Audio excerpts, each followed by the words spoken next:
Eu quero convidá-los aqui, abram novamente a Bíblia, em 1 Pedro capítulo 2, e nós falamos primeira, porque a primeira carta do apóstolo Pedro, da 1 Pedro capítulo 2, a partir do verso 1, é um dos sons mais gostosos que existem, é o som de páginas da Bíblia sendo abertas. Eu incentivo onde prego que os irmãos tenham Bíblias de papel, porque as Bíblias de aplicativos se quebram, queimam, acabam tudo, e nós nunca sabemos se realmente o que está lá é o que deveria estar, porque já encontrei falhas gravíssimas em aplicativos.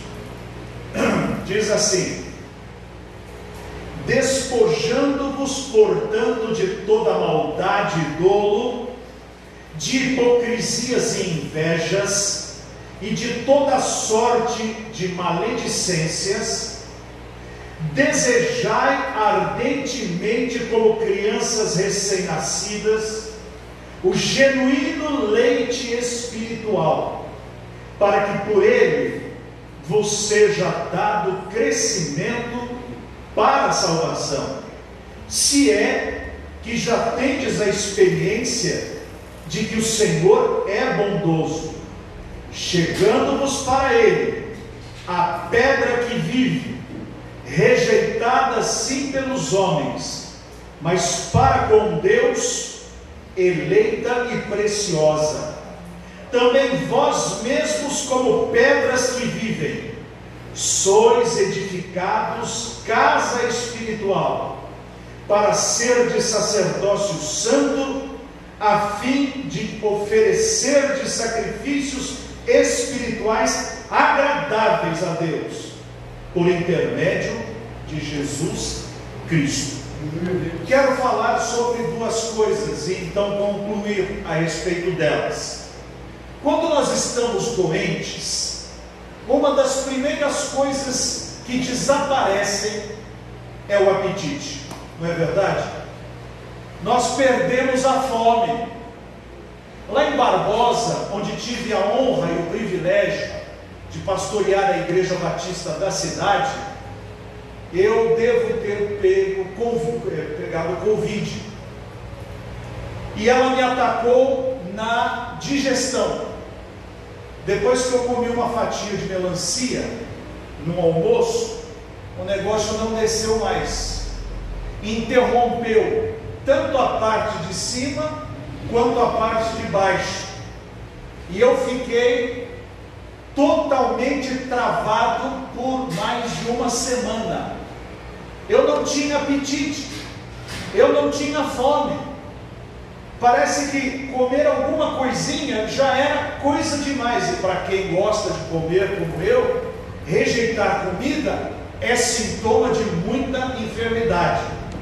E eu fui perdendo peso, mas não uma perda de peso saudável, era uma perda de peso com cor branca, amarela no rosto, e não conseguia me mover direito, e aquilo não ia de jeito nenhum.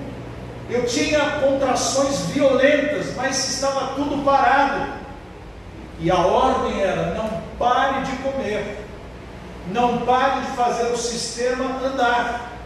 E aí foram me oferecidas várias receitas: tomar colheres de óleo de azeite, né? Que ele vai e vai para lá onde tem que ir, tomar uns pós lá chamado Planta Bem, que ajudaria também a reeducar. Mas tudo isso é paliativo, porque não havia desejo de comer.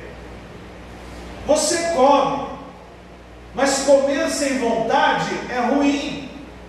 Mas há momentos em que, mesmo sem vontade, o doente tem que ser obrigado a comer. Por exemplo, alguém que vai se submeter a uma cirurgia, vai para o hospital, fica sem alimentação, procede o evento cirúrgico, quando ele volta da anestesia ele não tem fome.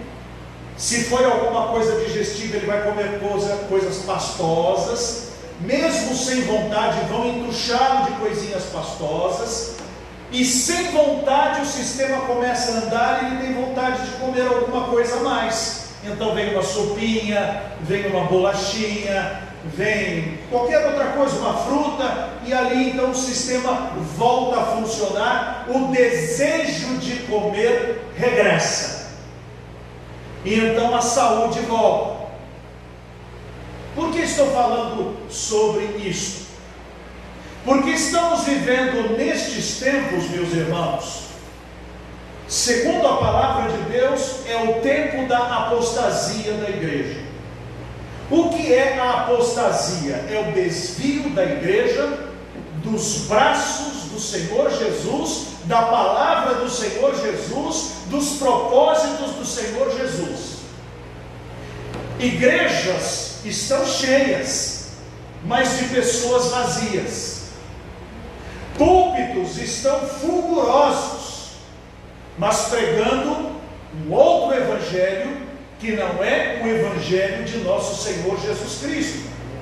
Porque se fosse o de nosso Senhor Jesus Cristo, as comunidades, as congregações não ficariam, porque as pessoas hoje não aceitam mais aquilo que não venha a massagear o seu ego, que não venha fazer com que ele saia do lugar cheio de ânimo, cheio de autoestima, cheio de vontade de prosperar, cheio de palavras de vitória. Se o púlpito falar sobre os seus pecados, sobre a necessidade de um encontro com Cristo, sobre a obrigação de obedecer aos mandamentos de Deus, ele diz: esta igreja ou este púlpito não me serve mais. E ele então sai. E o segredo, ou vamos dizer assim, o sintoma desta frieza e desta doença que a igreja cristã contemporânea está passando, está na falta de fome da palavra. A palavra de Deus tem se tornado um quitute dispensável. Eu não como mais da palavra. Eu gosto de comer da arte, da música, do louvor, dos podcasts, das discussões teológicas, das opiniões onde um massacra o outro. Eu gosto de viver de seriados que contam erroneamente a história de Cristo. Eu gosto de viver de fanfarrices. Mas vamos voltar um pouquinho o tempo. Esta semana o Senhor nosso Deus recolheu a irmã Avani, lá da Boas Novas, a mãe do Ronaldo Jó, da Sandra. Foi minha ovelha, querida ovelha. Eu me lembro que quando dirigia o trabalho, meu irmão, muito obrigado, viu? Quando eu dirigia o trabalho da Good News, ela foi a primeira casa que se abriu para que o pastor Ralph, a irmã Dorothy Whitehead e eu entrássemos para pregar o Evangelho numa ruela. Eu acho que era lá que ela morava ainda. Era, né? E a casa encheu-se de gente. Foi um momento especialíssimo. Um parente dela, eu não sei quem, fez uma filmagem há alguns anos atrás dela estudando a palavra de Deus, e ela pediu para essa pessoa comprar um caderno, e ela queria escrever todos os nomes dos livros da Bíblia. Vocês chegaram a ver essa publicação?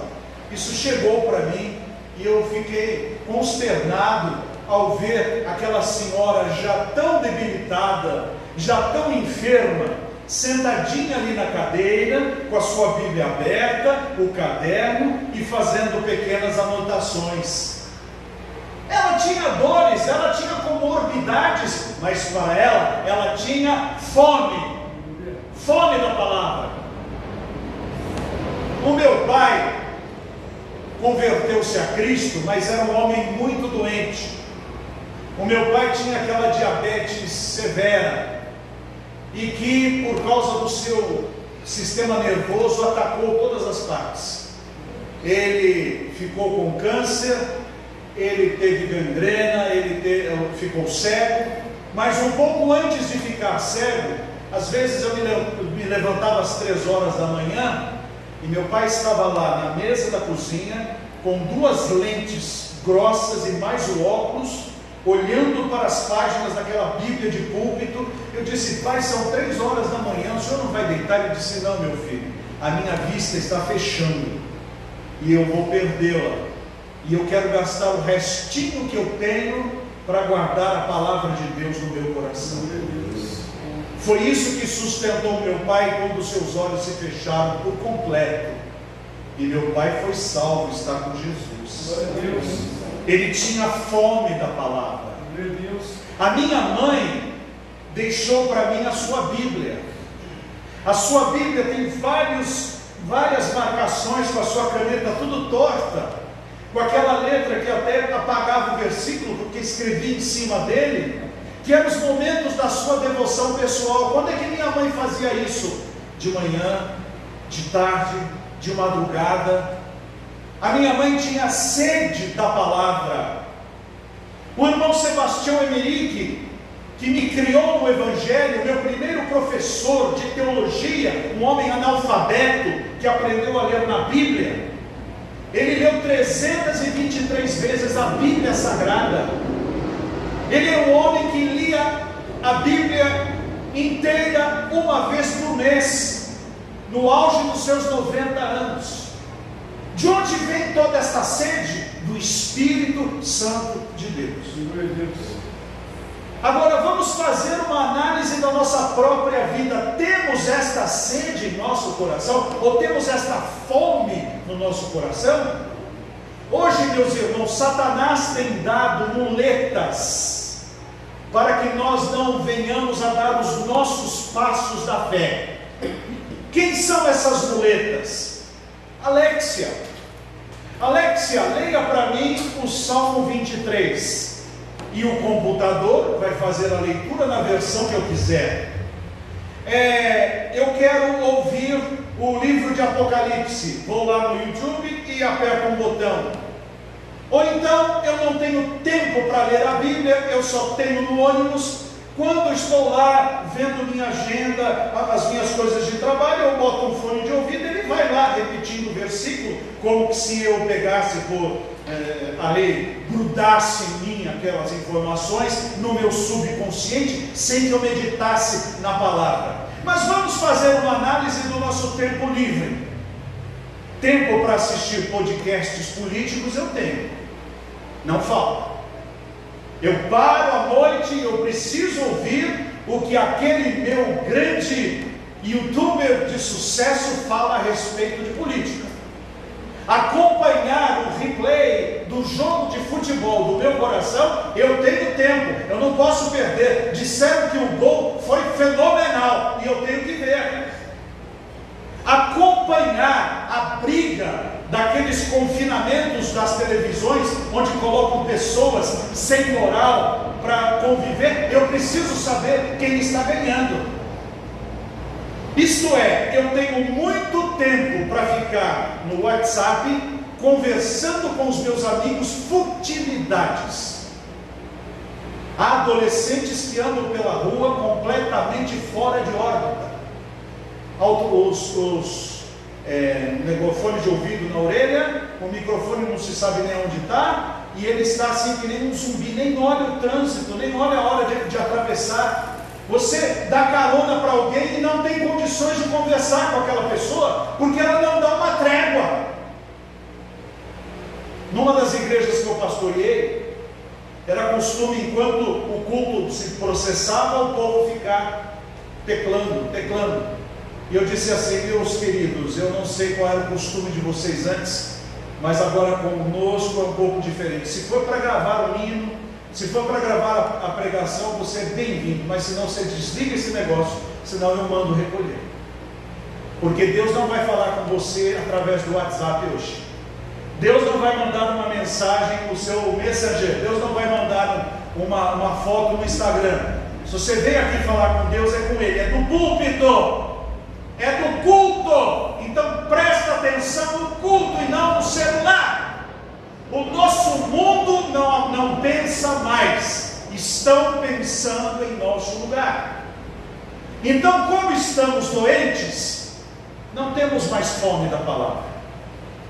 Se nós vamos para o trabalho e de repente a gente se lembra, a 5 minutos de distância, esqueci o celular, parece que eu esqueci o meu intestino em casa, eu tenho que voltar, senão o dia está perdido.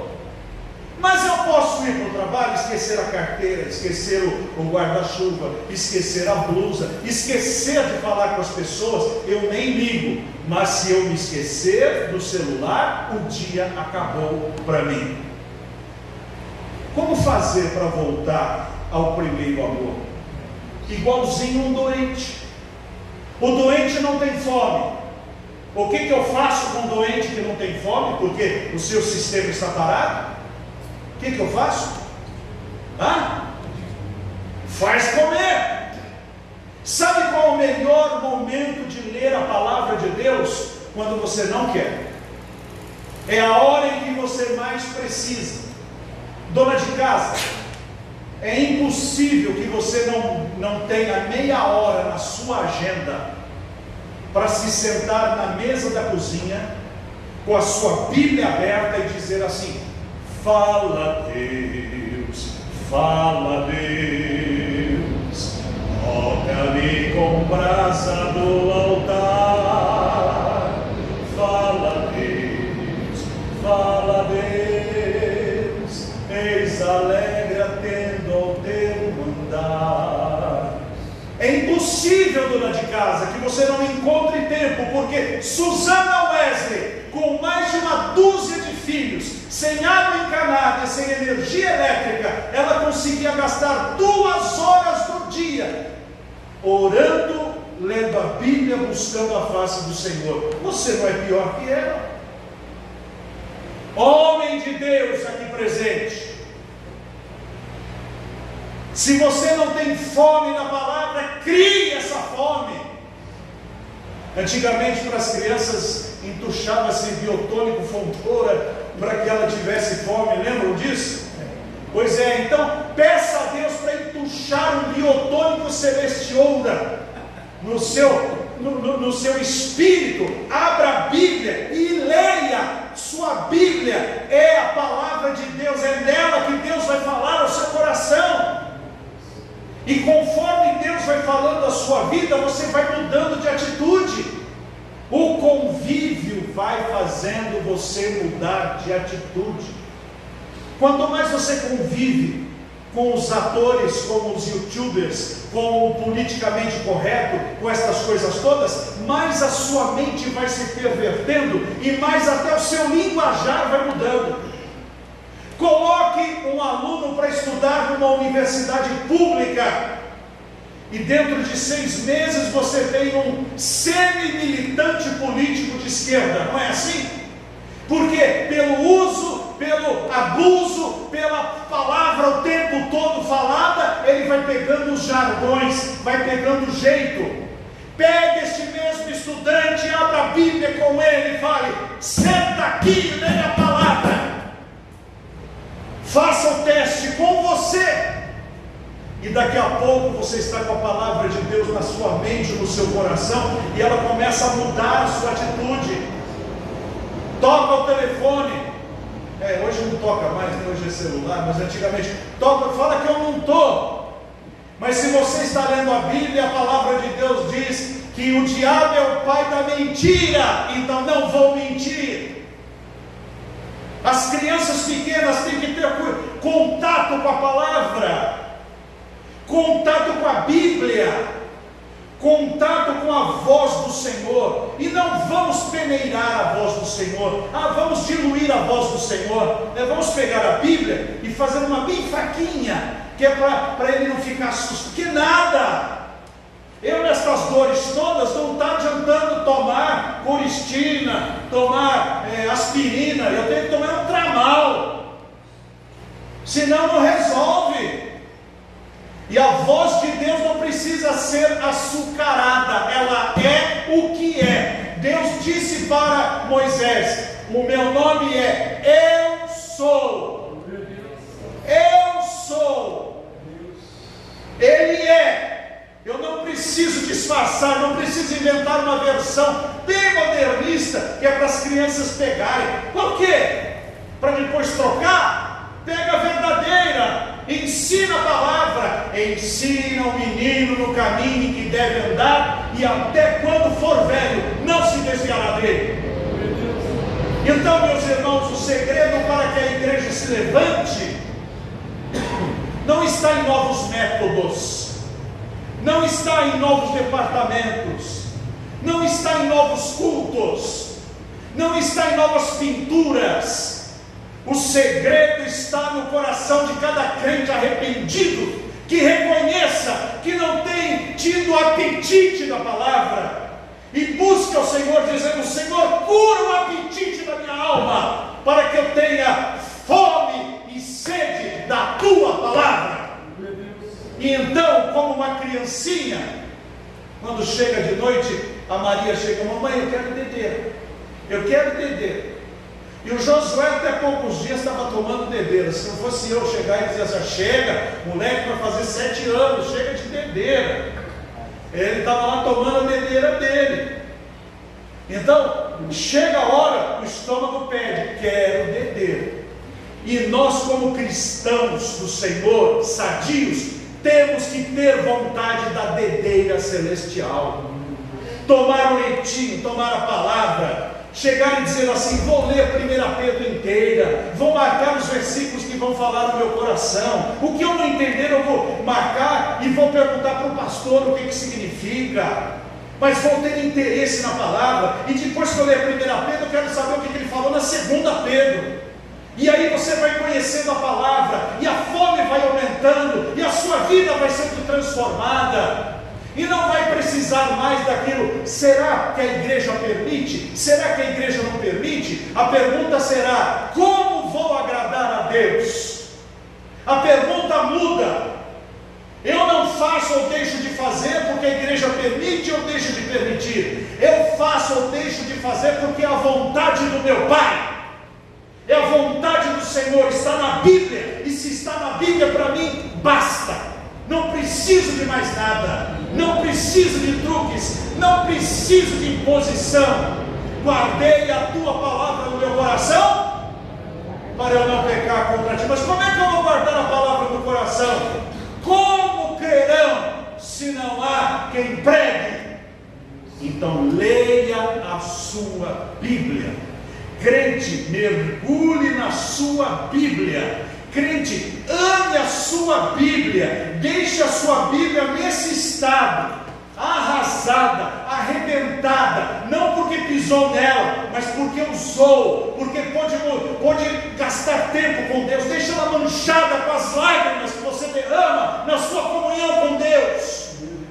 E então, a cura da igreja será uma consequência. Crentes verdadeiramente sadios formarão igrejas maravilhosamente sadias também. Que seja assim com esta igreja, com a minha vida e com cada um de nós, em nome de Jesus. Amém. Amém.